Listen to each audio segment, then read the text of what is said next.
నేను compulsory 24 hours ఇక్కడే ఉండి అన్నీ నేర్చుకొని ఆ విధంగా సెట్ చేసుకున్నాను సార్. ఖచ్చితంగా డెడికేషన్ కావాలి.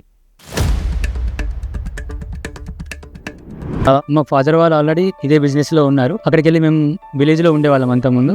అక్కడికి వెళ్ళి బయటకు వచ్చాక ఇక్కడ కరీంనగర్కి వచ్చాక మేము విలేజ్లో ఉన్నాక కూడా మా కస్టమర్ తోటి బాగుంటుంది. అక్కడైతే మమ్మల్ని మామ అనో బావా అనో ఏదో ఒక పేరుతో పిలుచుకుంటూ మాట్లాడే వాళ్ళందరూ.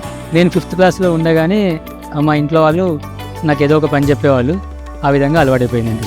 మా ఫాదర్ టైంలో తీసుకునే కస్టమర్స్ ప్రజెంట్ కంటిన్యూస్గా వస్తున్నారు. వాళ్ళ నెక్స్ట్ తరం కూడా ఇక్కడికి వస్తున్నారు. చాలా బాగుంది సార్ ఈ డిస్ప్లే వలన మాకు ఇంకొంచెం సేల్ ఇంప్రూవ్ అయ్యే ఛాన్స్ కూడా ఉంటుంది. యాక్చువల్లీ ఇది అన్సీజన్ అయినా కూడా ఇది చూసి కస్టమర్స్ తీసుకొని వెళ్తారు. మా పిల్లలైతే పూర్తిగా చిన్నవాళ్ళు, ఒకరు 5th క్లాస్ ఒకరు 2nd క్లాస్ అంతే. ఆ తర్వాత ఎవరినో ఒకరిని మాత్రం ఇక్కడే తీసుకొస్తాను.